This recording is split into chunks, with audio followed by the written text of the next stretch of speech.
बांदा में फैला भू माफिया का खौफ। राइफल की नोक पर अपहरण का खूंखार खेल। 100 करोड़ की ठगी का शातिराना जाल।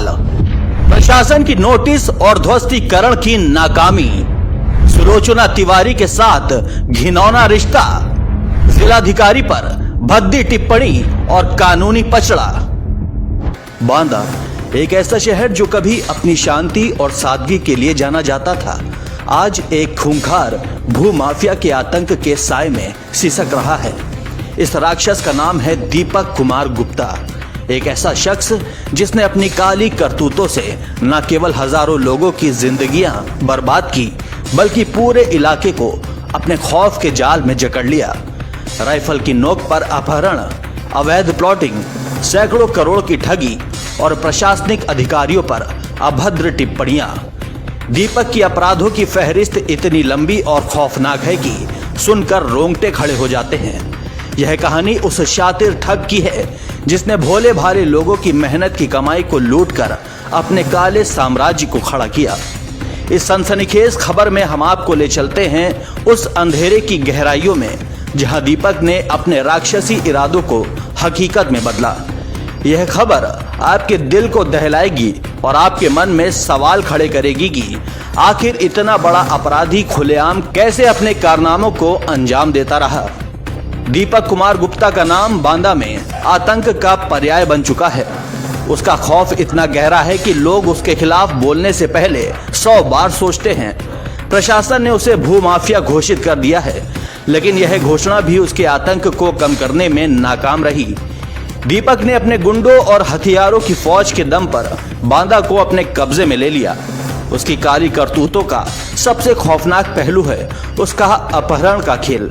उसने राइफल की नोक पर लोगों को अगवा किया और उनके परिवारों को डराकर फिरौती वसूलने की कोशिश की। एक ऐसी ही दिल दहला देने वाली घटना में रवि कुमार उर्फ चुन्नू नाम के एक शख्स को दीपक ने अपने गुंडों के साथ मिलकर अगवा कर लिया।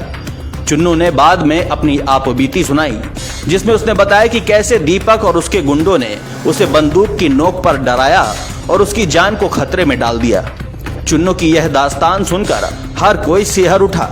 उसने बताया दीपक का आतंक इतना ज्यादा था कि वह अपने गुंडों के साथ खुलेआम शहर में घूमता था और जो कि उसके खिलाफ आवाज उठाने की हिम्मत करता उसे मौत की धमकी देता था। चुन्नू जैसे कई पीड़ित आज भी उस खौफ के साए में जी रहे हैं जो दीपक ने उनके दिलों में बिठा दिया।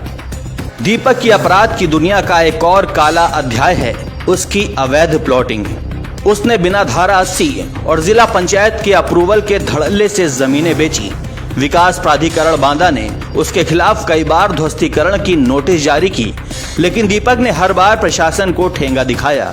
उसकी साइट्स को कई बार ध्वस्त किया गया, लेकिन वह बार बार नए सिरे से अपने काले कारोबार को शुरू कर देता था।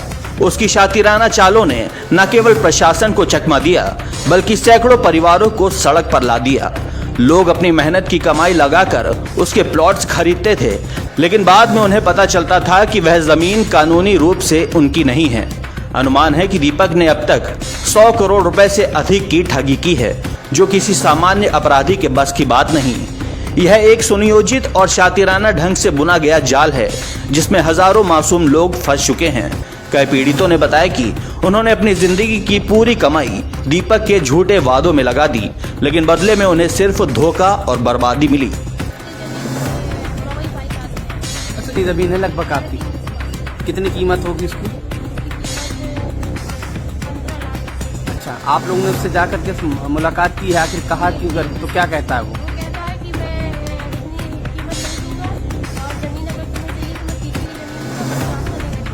अच्छा, इस तरह से कहता है। कोई धमकी वगैरह भी देता है क्या?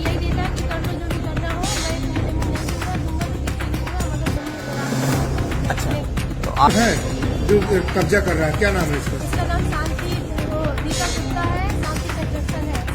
अच्छा, दीपक की करतूतों का एक और घिनौना पहलू है सुलोचना तिवारी नाम की एक महिला के साथ उसका रिश्ता। सूत्रों के मुताबिक दीपक सुलोचना तिवारी नामक महिला को अपने बचाव के लिए इस्तेमाल करता है। वह उसे आगे रखकर अपने काले कारनामों को अंजाम देता है ताकि अगर कोई कार्रवाई हो तो वह खुद को बचा सके। सुलोचना के साथ उसके इस घिनौने रिश्ते ने न केवल सामाजिक मर्यादाओं को तार तार किया, बल्कि यह भी दिखाया कि दीपक कितना नीच और चालबाज इंसान है। लोग बताते हैं कि सुलोचना को वह अपने गुंडों के साथ मिलकर डराती धमकाती थी ताकि वह उसके इशारों पर नाचे। इस रिश्ते ने बांदा में एक नई बहस को जन्म दिया है कि आखिर दीपक जैसे लोग समाज में कैसे इतना खौफ पैदा कर सकते हैं।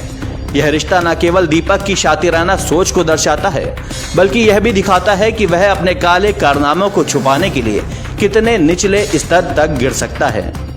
दीपक की हिम्मत का अंदाजा इस बात से लगाया जा सकता है कि उसने अपर जिलाधिकारी जैसे बड़े अधिकारी पर भी भद्दी टिप्पणियां की। इस घटना ने पूरे प्रशासन को हिलाकर रख दिया। अपर जिलाधिकारी पर की गई टिप्पणियों के बाद दीपक के खिलाफ मुकदमा दर्ज हुआ, लेकिन उसका रसूख इतना था कि वह बार बार कानून को चकमा देने में कामयाब रहा। लोग बताते हैं कि उसके पास न केवल पैसे और गुंडों की फौज थी, बल्कि कुछ प्रभावशाली लोगों का भी समर्थन था जो उसे बचाने में मदद करते थे। इस घटना ने यह सवाल खड़ा किया कि आखिर प्रशासन ऐसे खूंखार अपराधी को काबू करने में क्यों नाकाम रहा है। यह घटना दीपक के दुस्साहस को और उजागर करती है, जो न केवल आम लोगों को डराता था, बल्कि बड़े बड़े अधिकारियों को भी चुनौती देने से नहीं हिचकता था। साल 2024 में दीपक को आखिरकार जेल की सलाखों के पीछे भेजा गया। यह खबर सुनकर बांदा के लोगों ने राहत की सांस ली, लेकिन उनका डर अभी भी खत्म नहीं हुआ। लोग मानते हैं कि दीपक जैसे लोग जेल से भी अपने कारोबार को चला सकते हैं।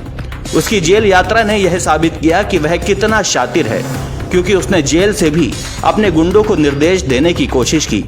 प्रशासन ने उसके खिलाफ कई बार कार्रवाई की, लेकिन हर बार वह किसी न किसी तरह बच निकला।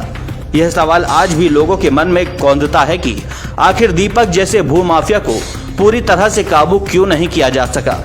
उसकी जेल यात्रा ने लोगों में एक उम्मीद तो जगाई, लेकिन उसका आतंक अभी भी बांदा की गलियों में जिंदा है। दीपक की ठगी